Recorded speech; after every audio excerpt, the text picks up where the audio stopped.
Hey, good morning, everybody. We're in Tallahassee still.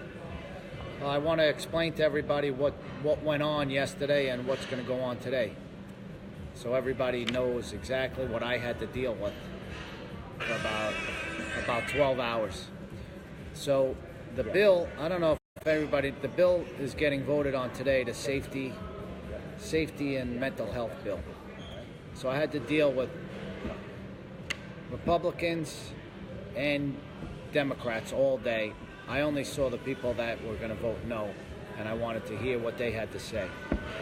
So the Republicans, first of all, in the bill, I don't know, I've been through it. In the bill, it's going to give the police the right to Baker Act somebody. Like, say you call the police on your neighbor, and your neighbor is acting irrationally. So the police will get called to the scene. They're going to observe this person, and if they think he's irrational or having some type of he has a mental illness, or he just happens to be having a really bad day, they could Baker Act him, and they could actually look through his house and take his weapons. So they could prevent him from hurting himself or anyone else. So that's in the bill, which is really important. Another thing in the bill is we're going to concentrate a lot in the school on mental illness. There's going to be counselors, and a lot of people are going to communicate between each other. They're going to have like DCF and the sheriff and the school district, and the teachers will be linked between each other. And they'll be they're going to look to find kids like what this kid did to my kid. They're going to look to find kids in that situation before this happens. So that's really good. So that's number 2. 3, they're going to harden the schools, security. Well, they're going to make the schools safer so our kids aren't worried someone's going to come through the hallways and shoot them. So that's the 3 major things in the bill that nobody has a problem with. Where there came to problems yesterday was, and I had to explain this. I want everyone to know that I had to explain this to a few of the lawmakers, what's in the bill. They didn't even know. So what bothered the Republicans was raising the age to purchase a rifle from 18 to 21. To me, that's not a deal breaker. It's like common sense. So I want to get into that with you guys. So that means if you're 18, you can't go and purchase it. But if you have responsible parents, a brother or an uncle, and you're responsible, they could actually purchase the weapon for you, and they could give it to someone who's 18. So you're allowed, if you're 18, 19, or 20, you're allowed to possess a rifle. You could have a rifle, you could hunt, you could go target shooting, you could go skeet shooting. So to me, I don't know why that was such a big deal for them, because you could still bear arms. Like it says in the Second Amendment, you still have the right to bear arms. So I had to talk to people about that all day, and so there was a whole bunch of really good things in the bill, and that little thing about not being able to go in a store and buy it is preventing some people from looking out in the best interests of their communities. Because I have to believe that a lot of the people think like I do, and they would want their kids safe in school. So to me, it wasn't a big issue. So that's why.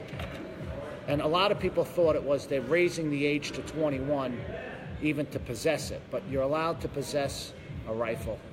You just can't purchase. So that was the Republicans. Sorry if I'm babbling.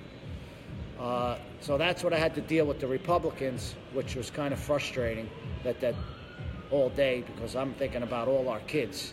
And these guys are just thinking about, I think in my eyes, they're raiding with the NRA. That's what they would be concerned about. Not the community, but their rating. So I'm going to get, believe me, we're going to get to the bottom of every no's, and I'm going to have a list of who voted no and who didn't have the best interests of our kids in mind. So that was the Republicans. So then I got to deal with these Democrats coming in, the no's with the Democrats.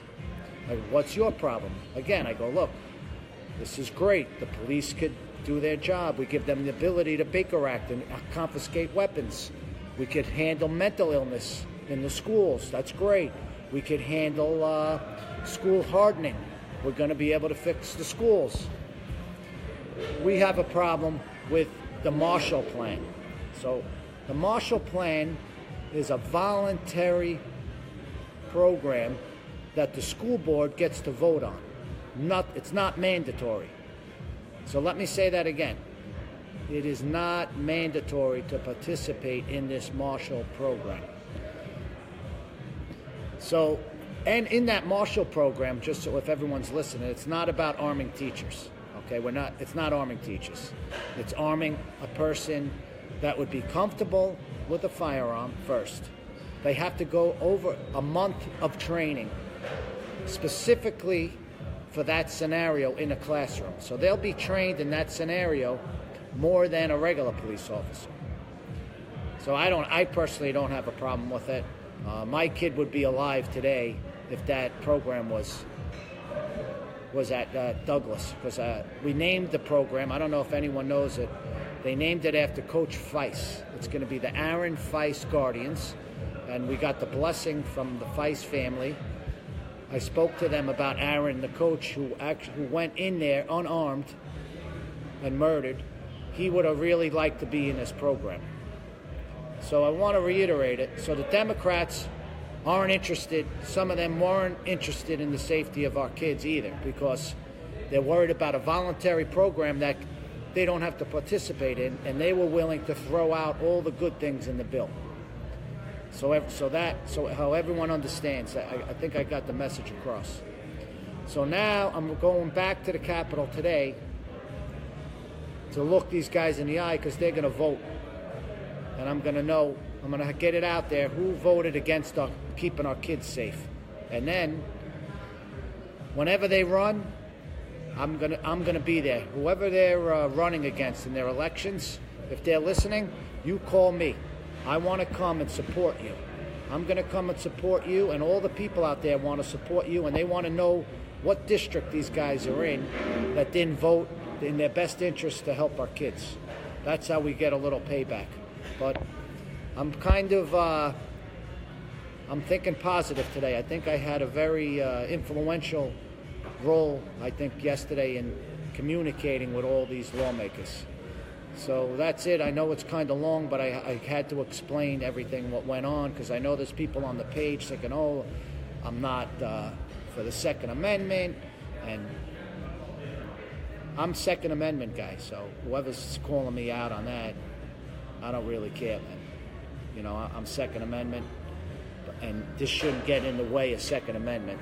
All the beneficiary things that are involved with this bill, someone shouldn't throw it away because someone can't just purchase, okay? And the Democrats, like I said, they're worried about a voluntary program. So that my head was, I couldn't even tell you what I went through yesterday, how horrific a thing I had all day long. But I did it because I had to do it, okay? So no one else has to ever sit like I'm doing right now.